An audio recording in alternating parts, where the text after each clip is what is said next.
Step number 1, finding a problem passage. Here we simply need to start reading until we find an error, a mistake, a blunder. Oh, here's one. Step 1 doesn't take very long. In Surah 18, 83 through 86, we read, "And they ask you about Dhul Qarnayn." Dhul Qarnayn is supposedly Alexander the Great. "Say, I shall recite to you something of his story. Verily, we established him in the earth, and we gave him the means of everything. So he followed away, until when he reached the setting place of the sun, he found it setting in a spring of black, muddy, or hot water, and he found near it a people." This passage seems to be saying that Alexander the Great traveled so far west, he found the place where the sun sets. Where does the sun set? It sets in a spring of muddy water. And people live there. All of these translators agree on what the Quran is telling us. They all say that Dhul Qarnayn reached a place. What place? The place where the sun sets. Is there a place where the sun sets? No. Could Alexander the Great have reached it? No. But the Quran says he did.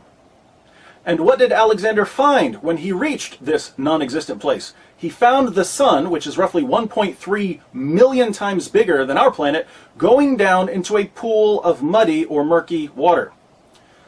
Does the sun set in a pool of murky water? No. Do people live there? No. So we have multiple errors in this verse. Maybe I should take this to my Muslim friend to see if he can explain it for me. Maybe I should take this to my Muslim friend to see if he can explain it for me. Okay, so we've heard what David Wood has said. I think you should take this advice and listen up. It says, وَجَدَهَا تَغْرُبُ فِي عَيْنٍ حَمِيَةٍ, which means he found it setting in a spring of dark mud or dark water. You heard what David Wood said about this. What I'm going to do is just to explain the meanings of the words used in this section.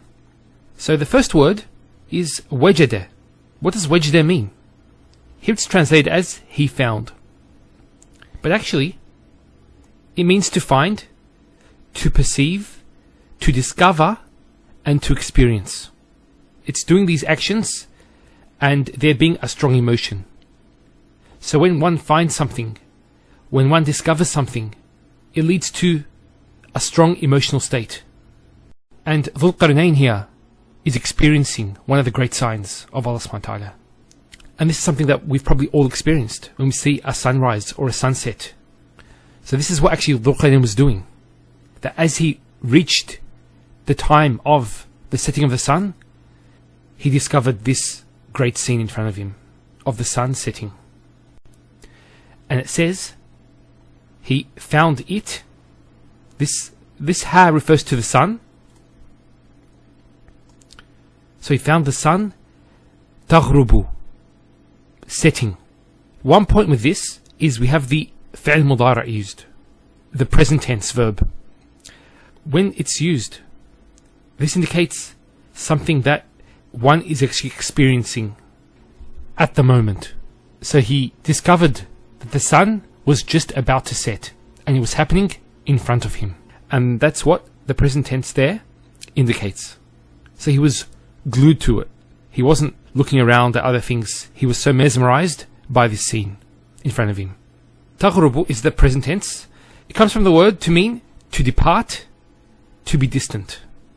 And that's what happens when the sun departs and it becomes distant, more distant. So it doesn't actually have the meaning of entering.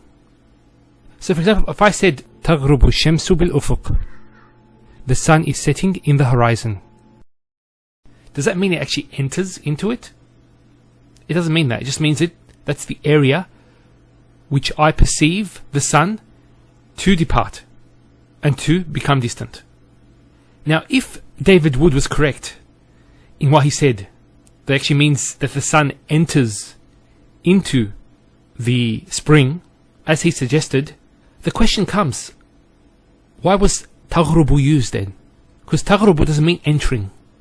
If you want something to enter something else, you don't use the word taghrubu or the past tense gharaba. You actually use dakhala, and this would mean physically entering into it. As David Wood suggested, that's what it means.